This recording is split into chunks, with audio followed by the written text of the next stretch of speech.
Dia bilang, Pak sudah, saya akui semua Pak, memang saya yang mereka, saya otak. Sangat mungkin memang terjadi bahwa itu dilakukan oleh lebih dari satu orang. Ya, ketika kami periksa Richard, dia mengakui bahwa Pak FS ini melakukan tembakan, ya, 2 tembakan ke Joshua. Indikasi bahwa pelurunya jenisnya juga berbeda, di satu posisi tubuh Joshua dengan di posisi tubuh yang lain itu ada ukuran yang berbeda satu dengan lainnya. Jadi sangat mungkin memang terjadi bahwa itu dilakukan oleh lebih dari satu orang. Dia mengakui dialah otak yang merancang obstruction of justice. Ya. Sudah ada skenario dan mereka diingatkan untuk nanti kalau ada pertanyaan, ya ingat itu skenarionya.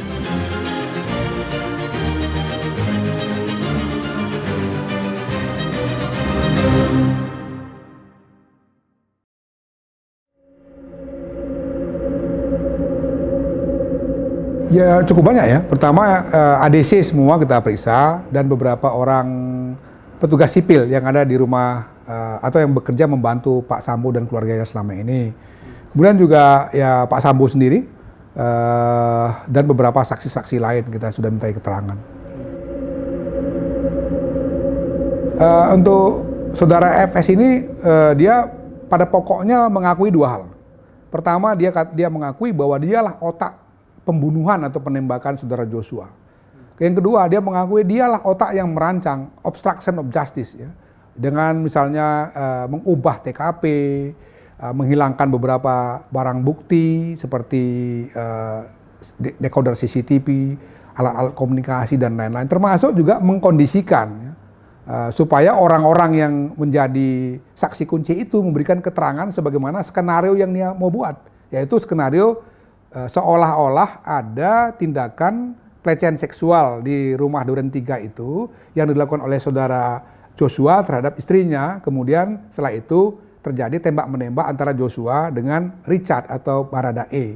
Itu diakuinya sebagai rancangan dia, dan setelah itu semua dia siapkan alat pendukungnya. Misalnya membuat seolah-olah ada tembakan, ya, dari Joshua dengan menggunakan senjatanya Joshua itu ke dinding-dinding gitu. Itu dia akui dia yang lakukan.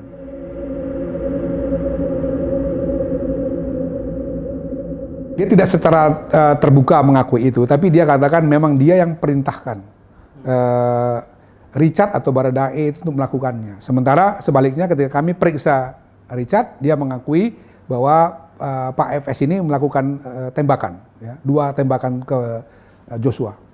Kemudian setelah itu dia memanggil KM, RR dan Richard itu untuk dia kasih arahan bahwa kalian harus lakukan ini dan ini begitu. Itu dia akuinya. Kemudian dia Ibu PC dengan rombongan ini pergi ke rumah dinas, kemudian menyusul beberapa menit kemudian yang itu mengesankan seolah-olah dia mau pergi ke tempat lain. Terus tiba-tiba dia balik gitu. Dia katakan itu dia skenariokan. Sebetulnya memang dia akan ke TKP untuk melakukan eksekusi terhadap Joshua gitu. Ya kami meyakini bahwa memang tidak mungkin itu dilakukan oleh seorang Richard sendirian, karena misalnya arah peluru datangnya dari tempat yang berbeda, ya. Artinya tidak mungkin orang yang sama berbolak-balik dari satu tempat ke tempat lain untuk melakukan tembakan. Yang kedua juga indikasi bahwa pelurunya jenisnya juga berbeda. Satu posisi tubuh Joshua dengan di posisi tubuh yang lain itu ada ukuran yang berbeda satu dengan lainnya. Jadi sangat mungkin memang terjadi bahwa itu dilakukan oleh lebih dari satu orang. Dan dalam hal ini kalau kita merujuk kepada pengakuan Richard, selain Richard itu ya tadi dikatakannya adalah saudara FS. Pada kesempatan kami bicara itu, dia belum secara terbuka mengatakan itu. Tapi dia katakan, saya tanggung jawab semuanya lah. Hasil forensik pertama itu ada 7 lubang, ya, yang itu dari 5 tembakan. Karena memang misalnya di satu bagian tertentu, peluru itu kena di satu tempat, kemudian menembus ke tempat yang lain. Jadi memang bukan dua peluru, tapi satu peluru dengan dua lubang. Tapi ada yang lainnya itu satu peluru misalnya di dada yang itu tidak tembus. Dia tinggal di bagian belakang, Kemudian dengan begitu lubangnya cuma satu di dada sebelah kanan misalnya. Yang lainnya gitu juga. Jadi totalnya semua kurang lebih itu ada 5 tembakan dengan jumlah liang atau lubangnya itu memang lebih dari 5. Menurut dia marah karena ada kekerasan seksual dari almarhum Joshua terhadap istrinya. Tapi sekali lagi itu kan pengakuan dia ya. Dan menurut saya itu harus ditelusuri juga oleh penyidik lebih seksama apakah benar terjadi perkosaan itu gitu. Ya, karena sudah beberapa kali dia mengubah-ubah keterangan. Juga Richard misalnya, Ricky itu kan dengan juga yang KM itu kan juga keterangan pertama dengan keterangan berikutnya berubah misalnya. Juga temuan obstruction of justice. Jadi kita nggak bisa percaya begitu saja apa yang dia katakan. Harus benar-benar didalami untuk mencari apa yang sebenarnya terjadi yang menyebabkan misalnya dia mengambil keputusan untuk melakukan eksekusi terhadap Joshua. Bahkan cukup mengagetkan karena dilakukan di rumah dinasnya gitu. Dia cerita bahwa setelah istrinya bertemu dia sepulang dari Magelang itu ya, ada 1 jam lebih itu katanya istrinya menceritakan apa yang terjadi di Magelang. Kemudian setelah itu dia marah dan punya rencana untuk melakukan pembalasan lah ya terhadap Joshua, dan dia panggil satu persatu itu. KM dipanggil, dikasih tugas-tugas tertentu nanti seperti apa, RR dipanggil, juga Richard dipanggil gitu.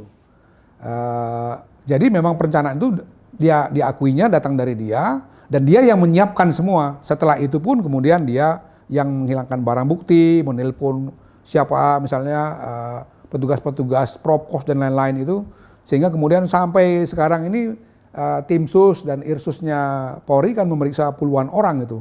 Yang sekarang ada 35 orang sudah dinyatakan ada 2 kemungkinan ya, melakukan pelanggaran etik atau bahkan lebih jauh itu bisa jadi pelanggaran pidana misalnya. Komnas selalu mendorong kalau dia terbukti melakukan tindak pidana harus dengan tegas juga Polri melakukan proses hukum pidana kepada mereka.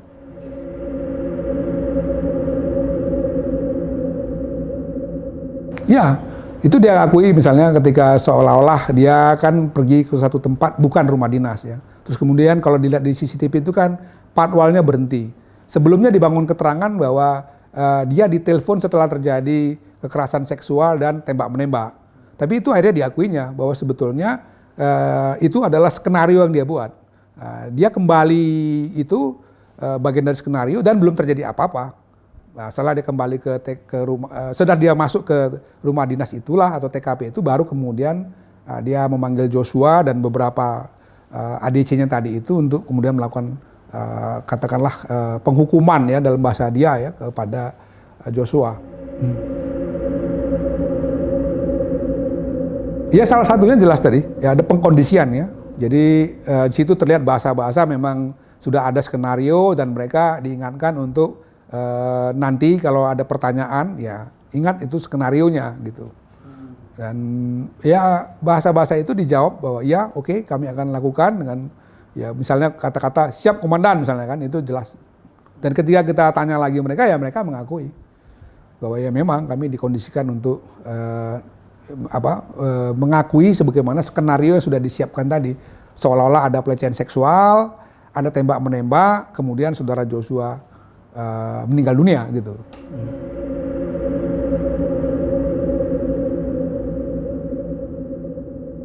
Apakah Anda mengakui ya, Anda yang merekayasa semua ini? Kami punya bahan-bahan nih. Kalau dia nggak mengakui, kami akan tunjukkan misalnya pembicaraan-pembicaraan yang sudah terekam itu. Dia bilang, Pak sudah, saya akui semua Pak. Memang saya yang merekayasa. Saya otaknya. Karena itu bahan-bahan yang sudah kami siapkan tadi itu memang akhirnya tidak kami tanyakan lagi karena dia sudah mengakui semuanya. Dan toh apa yang dia katakan lebih detail itu sudah ada di BAP dia ya. Tapi dia sangat kooperatif waktu itu, menyampaikan semua halnya. Sekali lagi dia hanya minta dipahami emosi saya seperti ini. Walaupun dia katakan saya tidak bisa membenarkan tindakan ini, saya salah. Saya tanya juga waktu itu, kamu merasa bersalah nggak dengan Richard? Yang ini masih muda, saya bilang, dia nggak punya motif apa-apa, anak buahmu, sekarang dia terkait-kait dengan masalah ini, dia ngaku dia salah.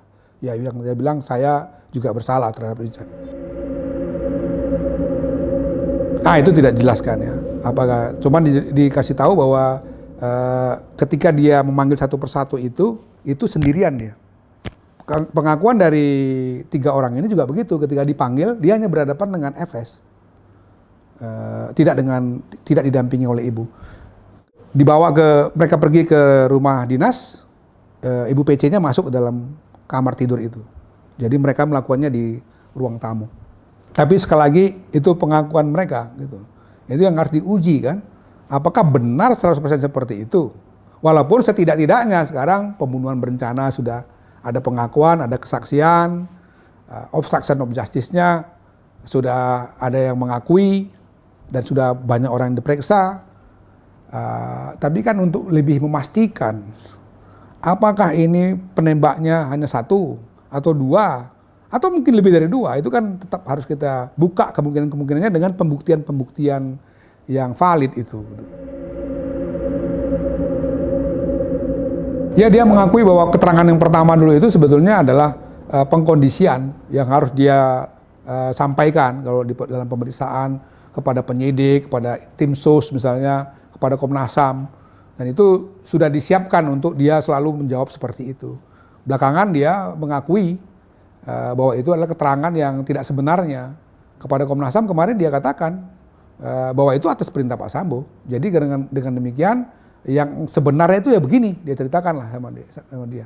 Dia tidak tahu menahu apa yang terjadi di Magelang, karena ketika dia pulang dari satu tempat, mau masuk ke kamar di lantai 2 itu, dia dilarang naik katanya. Setelah itu baru dia boleh masuk ke kamarnya, dia istirahat. Nah di Jakarta juga dia tidak tahu menahu, tiba-tiba dipanggil, dikasih perintah seperti itu oleh FS. Yang dia juga bingung kenapa semua itu dia tidak mengerti, sampai di TKP diperintahkan lagi untuk melakukan penembakan. Peluru-peluru itu juga atas perintah dari FS untuk mengisi, termasuk kepada senjata Glock 17 dan HS9 itu. Semua atas perintah dia bilang.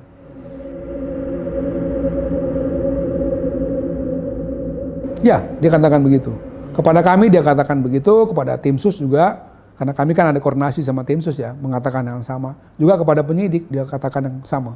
Dan ketika kami cross check lagi kemarin dia katakan iya, itu keterangan yang sebenarnya Pak. Walaupun dia bilang dia dalam beberapa hal karena dia ketakutan melakukan tindakan itu, dia sebetulnya nggak terlalu memperhatikan ya. Dia menutup wajahnya untuk melakukan penembakan itu. Jadi dia kalau ditanya persis misalnya berapa kali FS melakukan tembakan, dia tidak terlalu ingat. Tetapi dia tahu bahwa FS memegang senjata dan menembak. Ya, saya sudah bicara dengan beberapa pimpinan tim sus ya. Saya katakan bahwa tolong dipastikan konstruksi peristiwa dengan alat bukti dan lain-lain itu memang harus betul-betul rapi dengan dukungan alat bukti, informasi, data yang valid. Kenapa? Karena saya khawatir di persidangan misalnya kalau itu tidak bisa didukung tadi oleh alat bukti dan data-data yang kuat, bisa jadi misalnya dakwaannya malah ditolak kan.